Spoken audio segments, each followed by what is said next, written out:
Dans cette série de vidéos, nous partons à la découverte de chacune de ces 12 cases pour vous expliquer comment utiliser le DMC.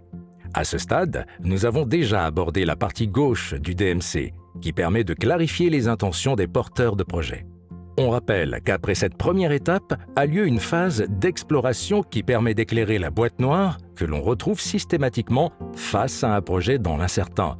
Les cases 7 et 8 de l'outil ont permis de tirer de ces explorations des idées nouvelles sur les certitudes et les angles morts du projet. Valérie, Thomas, pouvez-vous maintenant nous dire où se situe la 9e case et quel sujet aborde-t-elle ? La 9e case est ici. C'est la case dans laquelle vous allez pouvoir exprimer tous les changements que vous envisagez d'apporter à votre projet de départ. Autrement dit, après avoir réalisé vos explorations et décrit dans les cases précédentes du DMC vos apprentissages à la fois sur vos certitudes et vos angles morts, vous devez ici dire quels sont les changements que vous comptez apporter à votre projet initial. Comme d'habitude, et c'est tout le sujet de ces vidéos, nous avons des conseils à vous donner pour cette étape de votre réflexion. Si nous avons un conseil à vous donner dans cette 9e case du DMC, c'est de l'utiliser comme une occasion de réinitialiser votre boussole. Alors j'emploie l'expression réinitialiser votre boussole pour faire référence à l'expression qui est issue des travaux de Dan Ariely. Dan Ariely est professeur d'économie comportementale. Il a longtemps enseigné au MIT et il est aujourd'hui à la Duke University. Dans la plupart de ses recherches, Dan Ariely essaie de trouver des explications à nos choix et nos comportements, y compris ceux qui peuvent apparaître les plus irrationnels. Parmi les comportements irrationnels discutés par Dan Ariely, il y en a un qui est vraiment très intéressant. C'est celui qui explique pourquoi, lorsque vous mettez un système de pardon à l'égard des personnes qui commettent des actes légèrement condamnables, vous leur évitez de s'engager dans une dynamique qui serait regrettable et qui les conduirait à reproduire encore d'autres actes condamnables. Autrement dit, c'est étonnant, mais il est des cas où les systèmes de pardon évitent la prolifération des actes condamnables. Et pourquoi trouvez-vous ce résultat étonnant ? Ah oui, c'est étonnant parce que si vous regardez froidement la situation, autrement dit, si vous adoptez un raisonnement qui présuppose la rationalité des agents, les mécanismes de pardon devraient normalement multiplier le nombre d'actes répréhensibles et non le réduire. Regardez, un agent rationnel en économie, c'est quelqu'un qui arbitre entre le bénéfice espéré de ses actions et le coût attendu de ces mêmes actions. Du coup, si vous pardonnez l'acte condamnable, vous comprenez bien que vous réduisez son coût. Mécaniquement, toute chose égale par ailleurs, diraient les économistes, vous encouragez cette action plutôt que de la contraindre. Pourtant, et c'est ça qui est très étonnant en première lecture, il est de nombreux cas où l'instauration d'un système de pardon sur les actions légèrement condamnables réduit leur prolifération. Alors la raison qui explique ce phénomène est assez subtile. Je vais d'abord vous la donner de manière très succincte. Il faut que vous sachiez que les systèmes de pardon permettent souvent de réinitialiser sa boussole. Autrement dit, les systèmes de pardon peuvent vous sortir de la spirale négative dans laquelle vous risquez de vous embourber, de vous enferrer si on ne vous pardonnait pas. En disant ça, je ne suis pas certain d'avoir été pleinement compris. Je vais donc prendre le temps de vous expliquer ce phénomène contre-intuitif et je vais le faire avec des arguments qui sont très prosaïques, presque simplistes, et j'espère que vous m'en excuserez. Considérez que psychologiquement, depuis votre plus jeune âge, vous avez associé le bien au fait de faire des actions qui soient parfaites, non répréhensibles, et le mal au fait de faire des actions qui sont condamnables. Vous vous construisez donc dans cette vision manichéenne des choses. Mais la vie fait que, parfois, vous allez dévier. Et alors là, le risque, c'est que mentalement, vous basculiez en vous disant que ça y est, votre sort est scellé, vous êtes devenu quelqu'un de mauvais. Et si c'est le cas, il se peut que vous estimiez qu'il ne sert plus à rien d'agir correctement et que donc vous vous engagiez en quelque sorte dans une spirale négative, dans un espèce de laisser-aller qui vous amène à commettre d'autres actions condamnables. C'est même pire parce que le risque peut être même que vous commenciez à commettre des actions qui sont encore bien plus graves et lourdement condamnables au motif que ça y est, vous êtes de toute façon devenu une mauvaise personne. Pour éviter ce risque, il faut donc que le système prévoie des soupapes de sécurité. C'est très important. Il faut que ces soupapes de sécurité existent pour vous pardonner de vos erreurs, pour éviter que vous basculiez dans cette spirale négative. Vous remarquerez d'ailleurs que le phénomène dont je viens de parler existe dans beaucoup de domaines de la vie. Prenez les régimes alimentaires par exemple. Psychologiquement, avant de commencer un régime, vous associez le bien au fait de manger des légumes et le mal au fait de manger des crèmes glacées, par exemple.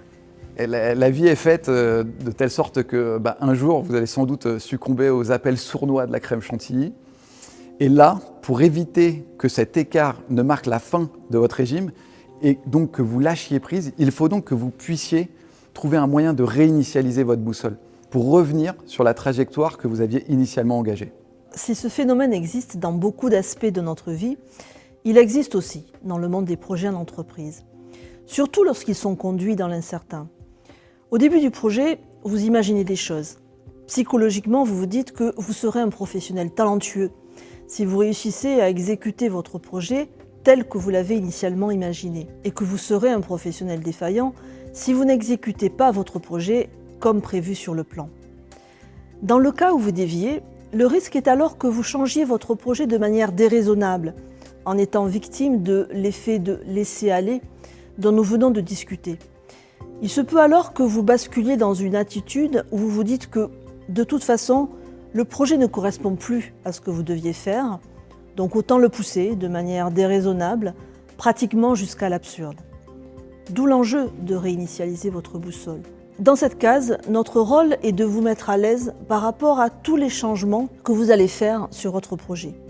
Non pas parce que nous en avons le pouvoir, mais parce que nous voulons vous dire avec conviction les déviations que vous allez faire par rapport à votre projet initial sont tout à fait normales, elles sont même souhaitables. Vous devez donc utiliser cette case pour réinitialiser votre boussole et surtout opérer ces changements sur votre projet de manière raisonnable, en vous départissant d'une éventuelle culpabilité de ne pas conduire le projet que vous aviez initialement imaginé.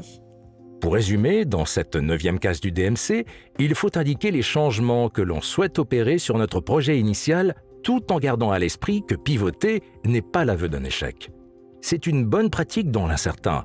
Maintenant que vous avez compris tous les concepts cachés derrière cette 9e case, il est temps de passer en mode atelier et de mettre en pratique ce que vous avez appris.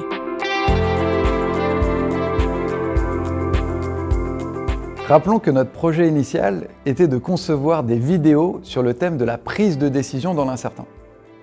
Après avoir clarifié tous les éléments autour de notre projet à l'aide de la partie gauche du DMC, et après avoir entrepris des explorations, nous avons jusqu'ici pu confirmer que notre budget était fixe. On a en revanche remis en cause notre certitude sur le thème des vidéos. Le sujet de la prise de décision dans l'incertain est attractif pour les professionnels, c'est sûr, c'est certain. Mais on doute que les vidéos soient le bon véhicule, le véhicule approprié pour les toucher. Les professionnels veulent des solutions concrètes pour résoudre leurs problèmes de prise de décision dans l'incertitude. Ils ne veulent pas des cours magistraux ou des vidéos dont la plupart seraient monodisciplinaires et ne permettraient pas d'aborder la question de la prise de décision dans l'incertain avec une perspective holistique, c'est-à-dire de manière vraiment complète, en abordant les aspects psychologiques, économiques, comptables, statistiques autour de la prise de décision. Dans cette 9e case, nous abordons donc les changements qu'on envisage d'apporter concrètement à notre projet. Au départ, nous voulions faire des vidéos sur la prise de décision dans l'incertain.